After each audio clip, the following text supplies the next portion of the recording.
So I rewired this solar to go through here. One of the reasons I did this was because I've got a solar panel up here, and after I did that I realized I wanted a hatch here.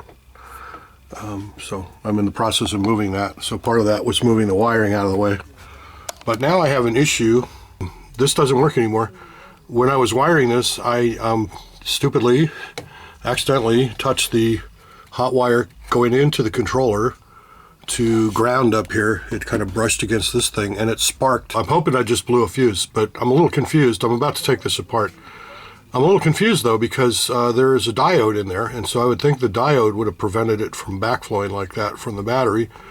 I don't know. You can see that the controller does see it, and it's not real sunny out today, but there is some sun. You can see I'm getting a little bit of current coming in, but this guy is showing 0. I'm getting a negative 0.3, and if I flip off the solar, it's going to just stay at negative 0.3. And this is showing at least, you know, an amp or so coming in. So I should be seeing something here, and normally I would be, but I'm not. And so I'm a little confused, but hopefully I'm about to find out. Unfortunately, I had fried the controller, so time to get a new one. This is a brand new Sun Yoba 80 watt PWM solar charge controller. And here's the user's manual. And here's the unit itself.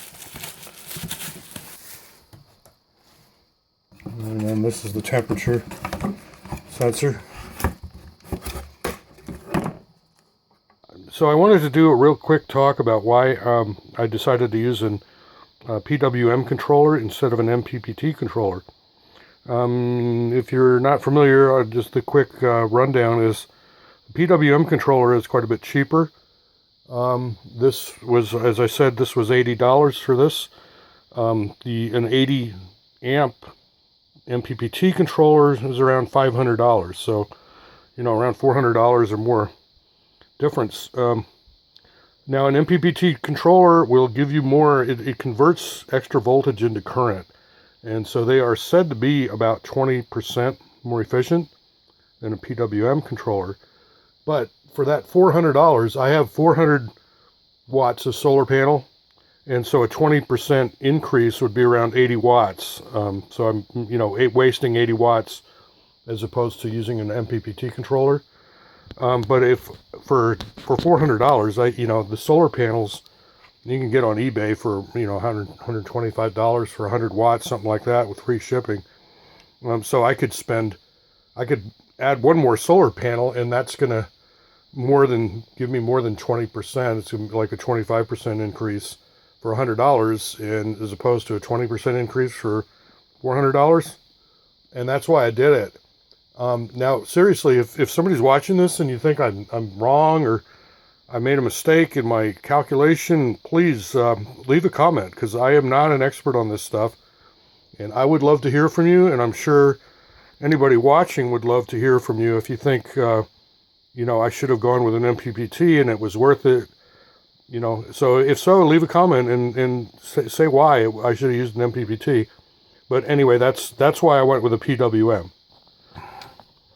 Okay, so I just kind of did a preliminary check here. It's not all put back together yet, but you can see I'm getting about 2.5 amps coming in, and it's not too bad. It's starting to become dusk here. The sun is going down, and I am a little bit in the shade.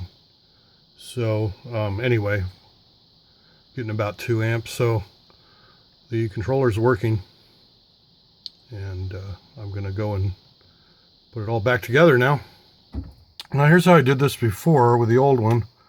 I just got this 4-gang box here to put all the wiring in. I put a switch so I could shut the solar controller off to the battery, and that is actually a handy thing to do if you want to you know, see how much a device is using, how much power. I can switch the solar off and tell with my ammeter here, you know, how much power I'm using up without the solar interfering with it. So anyway, I like that I put that switch in there. And then these are just switch blanks to take up that space there. And I'm going to try to keep this, if it's big enough, I'm going to try to do it again like this. But I will have to pull all these switch blanks out of here and see what I got. So here's how I'm wiring this up. We're coming out here from the panel meter here down into the box, and I'm using these split bolt connectors to tie everything together.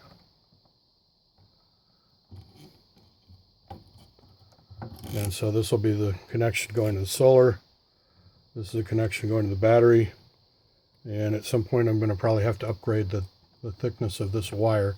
Right now I'm okay because I've only got 4 100-watt panels, but my new controller will hold, would handle 8 of them. So if I had 800 watts coming in here, I'm going to want to get a thicker gauge wire. And of course, you know, if you're doing something like this, be sure to check the wiring charts. You can get a chart which tells you based on the number of amps and the voltage, whether it's DC or AC, and how far a span it is. So always be sure to check in look up in the table and make sure you're using the right gauge wire. And so I got everything wired up inside this 4-gang electrical box. So I got this piece of sheet metal, and I marked where the screw holes are. And I'm going to mount some grommets in there for these wires to go through, and mount the controller on there. Well, there it is, all spray painted, drilled out, and ready to go. Okay, well, there we go. That's what it looks like installed. And up here, we're pulling about a little over 4 amps. A little over 4 amps from each panel. This panel here is not wired yet. That's the one in the front. I'm about to move it to the back, but the battery's almost full, so I'm not going to get all of it there. So you can see it's cutting in and off, on and off, PWM. So it's kind of cool. I'm glad I installed this analog ammeter up here. It's kind of cool. Interesting, kind of shows what's going on, and this controller's got a bit more detail than my old one did. So I may even have to read the instructions, see what these things mean.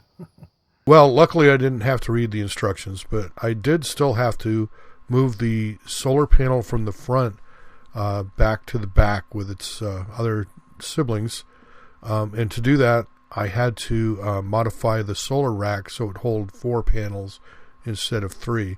And so here you can see me, I'm removing the old panels and removing the old solar panel holder from the rack. The old solar panel holder was made out of an old aluminum ladder that was broken, and the new one I'm going to be making out of some metal 2x4s. And so my idea was to cut these in the middle and then wrap them, and then this part's going to wrap to the other side to give it a little more strength. Good idea or bad, I don't know, we'll find out. And the way you cut this stuff is just use tin snips. Let's see, what do I do with my tin snips? Oh, there they are. Let's use tin snips to cut these. And you should always wear gloves because they get very sharp. See, like I don't have here. Yeah, well, do as I say, not as I do. Anyway, these get very, very sharp edges that will cut you if you're not careful. And they might even cut you if you are careful. And here's the finished solar panel holder. It will attach to the rack, and this one will hold 4 100-watt solar panels. Now here's a close-up of this. So this is made out of metal 2x4s here, just painted black. I put these corner braces, make it a little stronger, and see, it bolts in. So I can undo these bolts and tilt it either way if I want to. I've never done that, but it does support that. And then this part is the steel part, is the actual solar rack itself. So this one holds the solar panels, which are covered with leaves. Well, it's winter anyway, So these aren't doing much right now. I'm in the shade anyhow. And so ends another exciting episode of the never-ending saga. Hey, thanks for watching. Hope to catch you next week. Take care.